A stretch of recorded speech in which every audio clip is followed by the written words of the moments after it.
Sunny Fridge. Welcome to another edition of Rise and Shine with Dr. Sunny.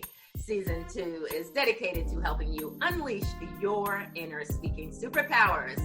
Every week you get tips, tools, and techniques to help you become a better communicator. On this edition of Rise and Shine, my guest will share how you can speak up and get clients. If you're watching on YouTube or Facebook, I'd love if you would share in the comments below where you're watching from. If you're listening by podcast, please subscribe so you never miss a show. I believe everyone has a purpose and the potential to live their best life.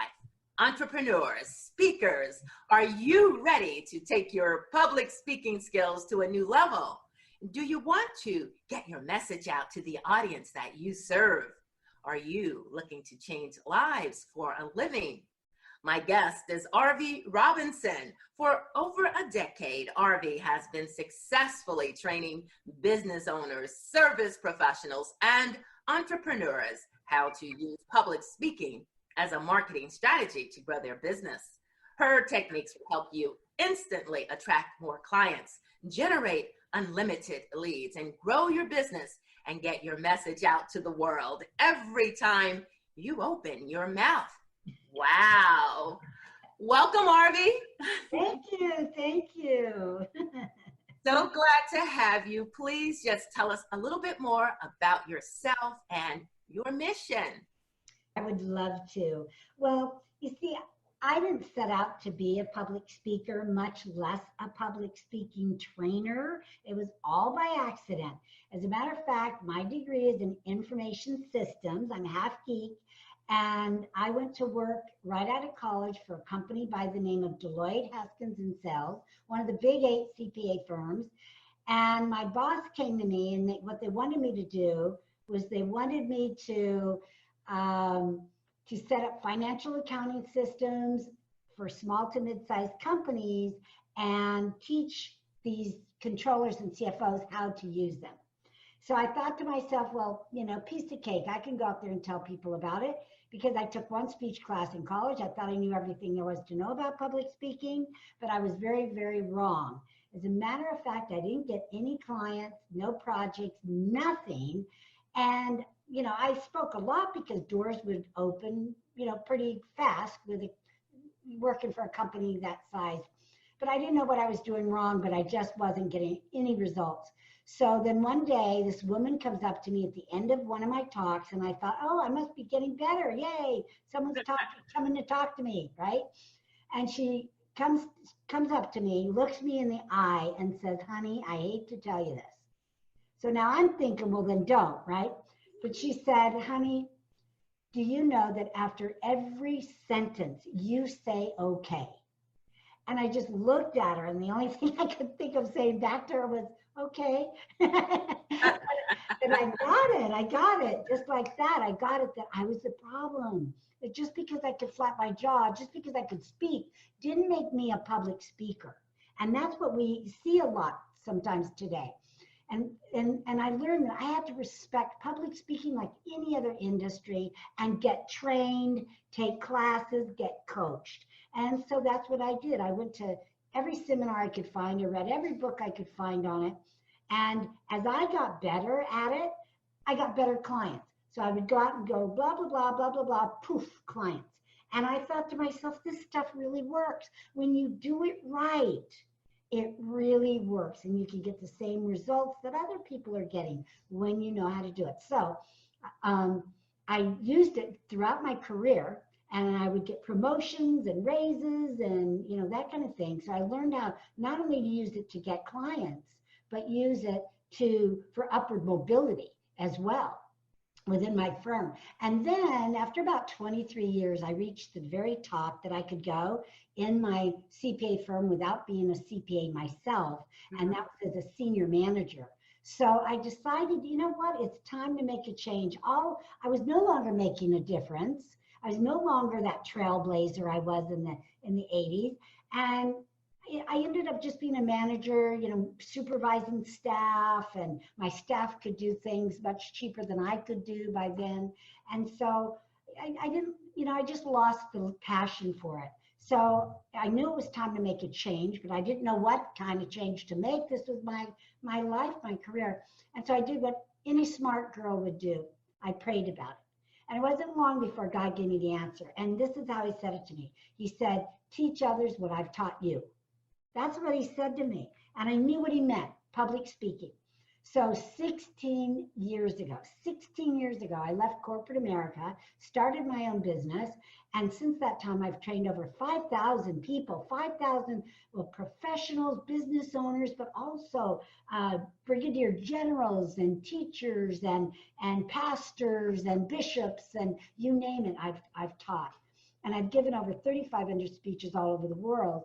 And I don't say that to impress anybody, but I say it to impress upon people that anybody could do this. You could have a career in public speaking as long as you learn how to do it right. And don't just think because you can flap your jaw like I did that you're a speaker, because there's no such thing. And Lisa Nichols will say this, that there's no such thing as a naturally born speaker, only trained speakers. And I can prove it by saying, if you had a son or a daughter and they showed signs of being able to sing, what's the first thing you would do? Get them lessons. Yeah, get them lessons, get them in training, get them a coach, and they stay with that coach. You don't just take a singing lesson once or twice and end up on The Voice, right? You take it consistently. And same with public speaking. You need to consistently be learning and training and be around speakers and watch speakers. It's a continuous learning strategy. You have a book called Speak Up, Get Clients. Yes, I do. And tell us about that. What's in the book? Okay, well, it's a really fabulous book. I have to tell you, it took me 9 years to write it. And partly because I'm a speaker, it's much easier for me to speak, put on events. But I had to learn how to write. I had to respect writing just like I had to respect speaking and actually learn how to write. So I got a book coach, and we, and way out, years after I had started it, of course.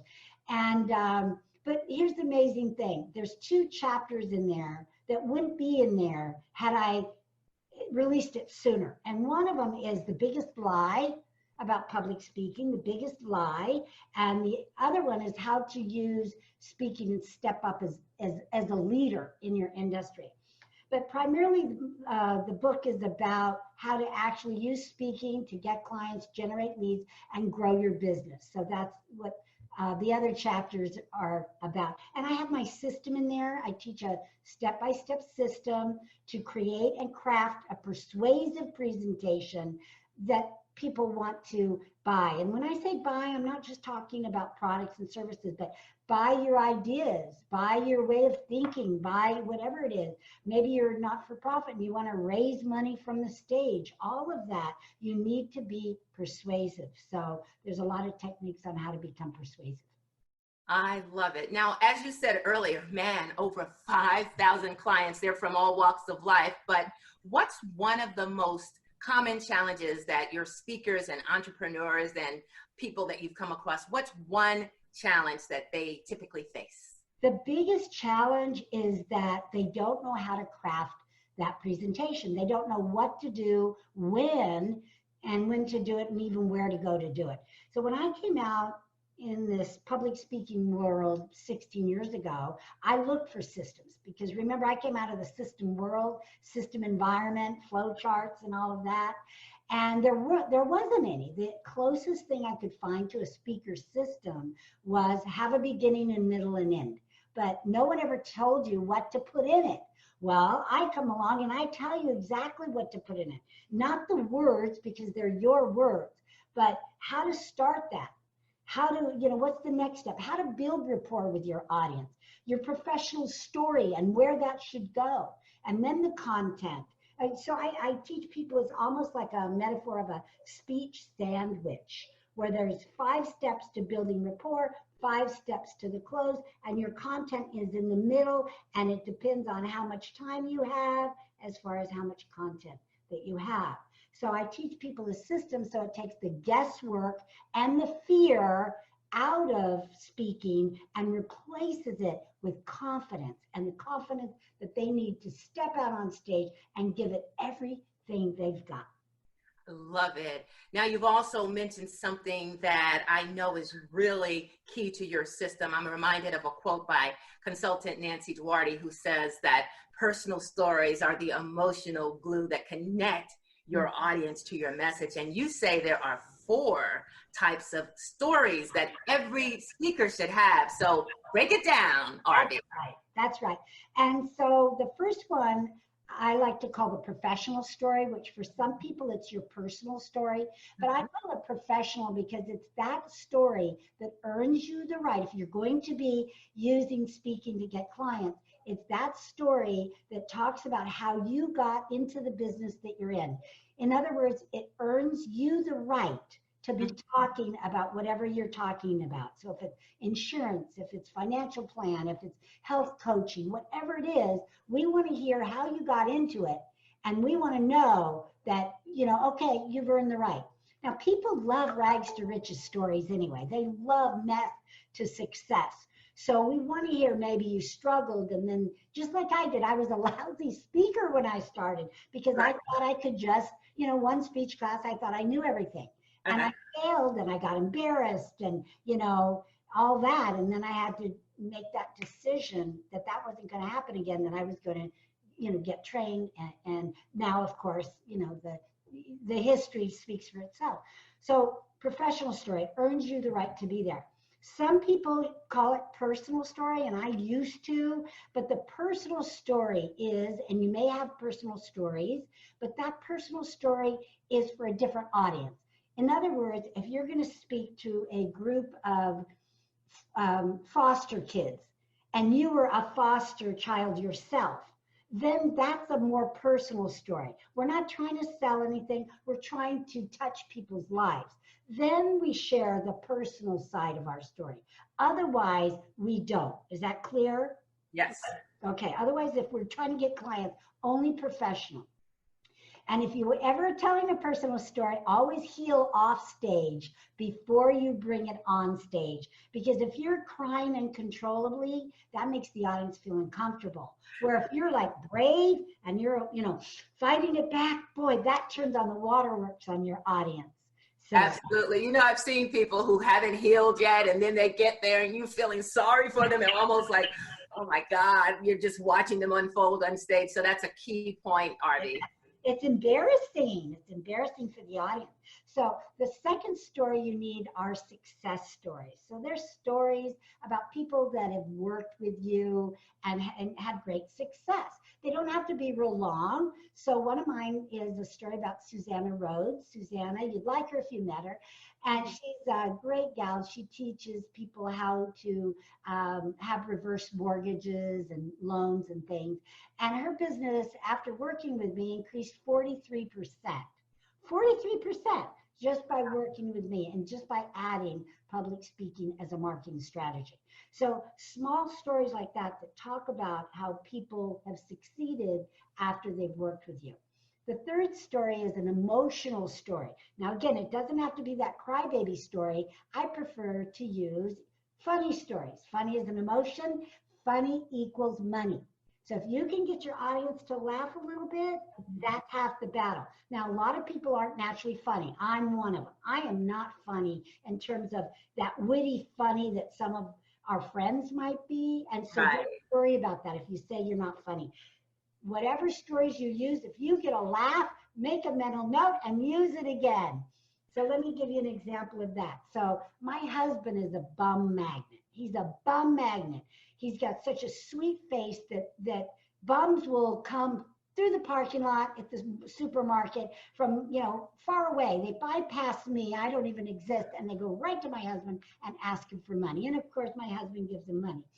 But one day we're walking into the grocery store and this bum looks at us and he stops my husband and he, we're like, here it comes. He's asking for money. But he didn't. He said this. He goes, what is the greatest nation in the world? And my husband looked at him and said, well, It's the United States, of course. And the bum said, no, it's donation. And so my husband gave him $20. So we always have funny things that happen to us. So remember them, reiterate them, shorten them up a little bit if you need to, and deliver them. And if you get that laugh, do it all over, always. Take that one story and put it in every single speech. If you don't get a laugh after a couple of tries, then throw it out and get something new. And then the last story you need is a story with a lesson. This is that story that maybe has a metaphor to it, that you just share the story, but you don't share the lesson, because the lesson will be different for everyone. So those are the 4 stories you need. Can you just give me one example about the story? The lesson? Mm-hmm. I would love to. Okay, so a while back, I received just the blessing to go to Egypt on a $1 billion adventure as one of the mentors. And so I was gone 23 days. And the last part of it, a small group of us after the main conference, a small group of us wanted to go up to Mount Sinai to see the sunrise. And so we got up real early in the morning. We went to the base of St. Catherine's Monastery, and the Bedouins, who are the native people that own the camels, were there, and the camels were all laying on the ground. And one of the Bedouins, because there's 2 ways to get up Mount Sinai, you can walk up 3,000 steps or take a camel. So I took the camel. And so I'd never been on a camel before, so the camel stands up. And now I'm 13 feet in the air, holding on for dear life, going up the side of this big mountain. It took over an hour to get up there. Well, it's pitch black. And as we went up the narrow road, and it's camel after camel after camel, because 2,000 people go up and see the sunrise every single day. So my camel's going like this in the road. And as we got higher and I look on the side of the road, I'm starting to get scared because, like we're going to go off the cliff. And the Bedouin walking alongside of me, because it was his camel, was screaming the camel's name because he didn't want him to go like that. So he's screaming, Marty, Marty, Marty. And I'm going, whoa. And then all of a sudden it's pitch black and you can't hear anything except for me screaming at the top of my lungs, oh my God, as I'm holding on. And the Bedouin stopped me and he said, Madam, the camel knows the way. And I stopped and I thought for a second, that's right. It's not the camel's first time, it's my first time. So once I relaxed, I let the camel lead me up to the mountain. And we're all standing up there like Rocky poses, waiting for the sun to rise. And then we see it rise over the horizon. And in that moment, the Bedouins began to sing in a cappella. And in that moment, as I looked across the way on top of that mountain, I felt closer to God than I've ever felt, physically, mentally, spiritually, emotionally, everything all wrapped up in one.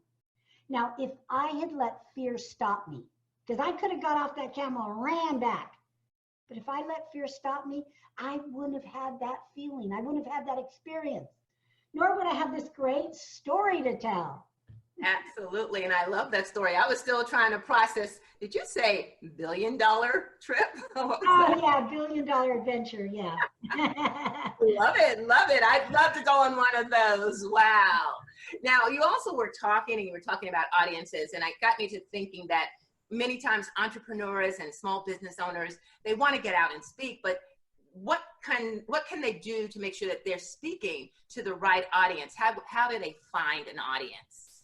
Okay, that's a great question, because that's the other challenge, the second challenge I get. Not just how do I write a speech, but then where do I go to get the speaking engagement? First thing you want to do is find groups with your target market in them. That's it. Now, I'm going to say that this time, but then I'm going to back up a minute. Because first you make a list, you find out where these places are. In other words, if your target market is women, then you need to go and speak to women's groups. Doesn't mean you can't speak to other groups, but it means that you will get the most leads and referrals from a concentration of your target market.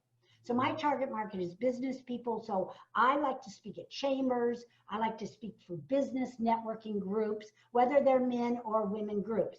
All right, because that's where I get my results. All right, so first of all, map out, write down every single group, go on the internet now, that's within a 25-mile radius that has your target market in it. But here's where I want to go back. That's your list of your primary clients.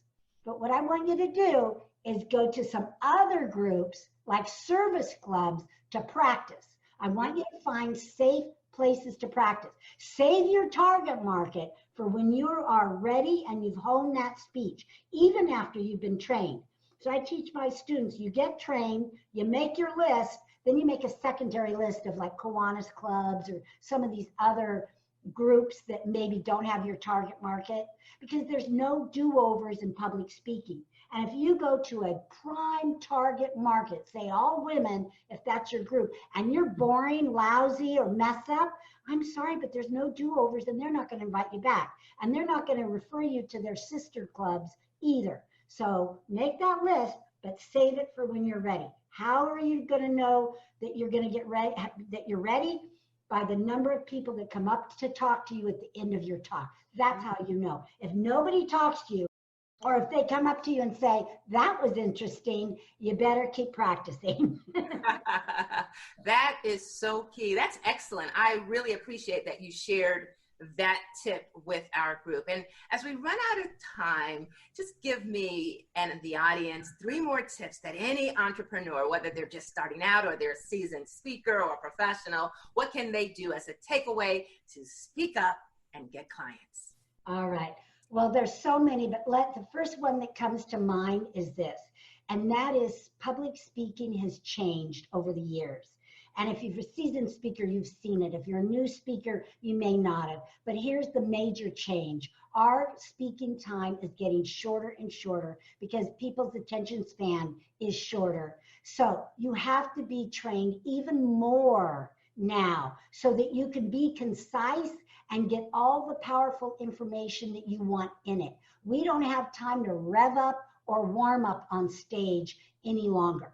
The next tip is this. There are 6 different closes that I teach because not all closes fit all speaking time or speaking audiences. So you need to come knowing, you have to be prepared, but you need to come knowing which of those 6 you're going to do for that particular audience. Number 3 tip, and this is the most critical, you need to practice 1 hour for every 2 minutes of presentation. So if you have a 30-minute talk, you need to rehearse and practice for 15 hours.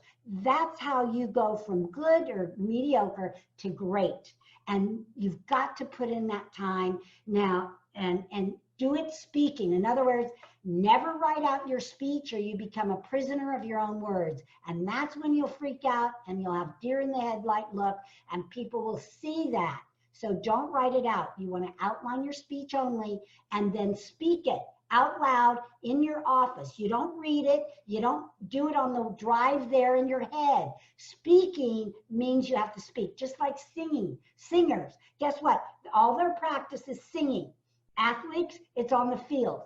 Speaking is the same way. You need to respect it, get trained, and rehearse and deliver the best speech you possibly can, because that speech will change someone's life or change someone's business or could even save their soul. High five.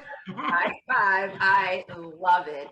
Now, Arvi, you have some video tips that people can sign up to receive. I've been watching some of them on YouTube. I need to make my own. I love them. How can they contact you for more information?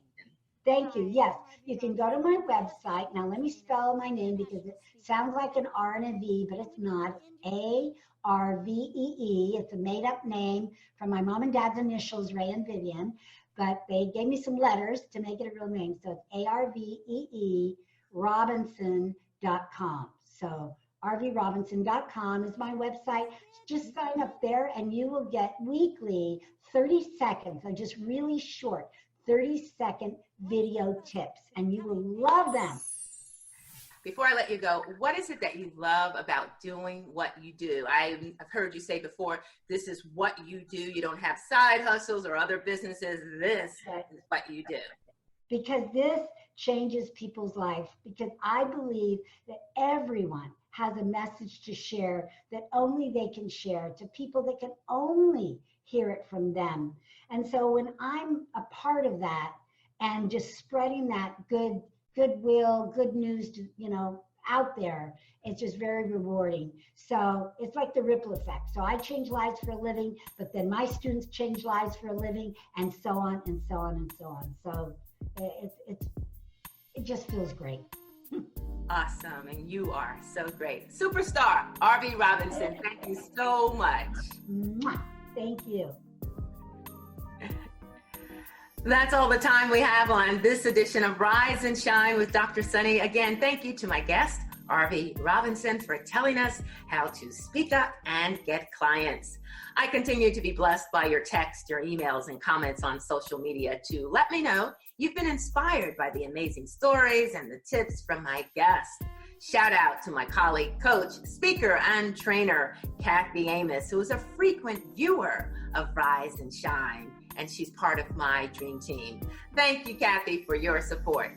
I'd love to give you a shout out, so drop a message in the Facebook, YouTube, or podcast comments and let me know what you enjoy about this show. And if you enjoy our programs, if you haven't done so already, please consider making a donation of any amount at WYTV7.org to help our CBN broadcasters continue the mission to bring you programming that educates, empowers, and encourages. After every premiere of Rise and Shine on WYTV7 Facebook and YouTube, you can listen anytime to each episode of Rise and Shine by podcast on Spreaker, iHeart, Google, Spotify, and more. And if you're not on social media, you can find all my shows and podcasts online at WYTV7.org/rise-shine. And please like my Facebook page at facebook.com/iRise and Shine. You'll find tips there to help you unleash your inner speaking superpowers, some you didn't even know you had. I look forward to helping you shine, rise above your speaking anxiety, rise above your fear, and rise to the challenge and opportunity to shine as a better communicator. I'm Dr. Sunny. Remember, it's your time to rise and shine.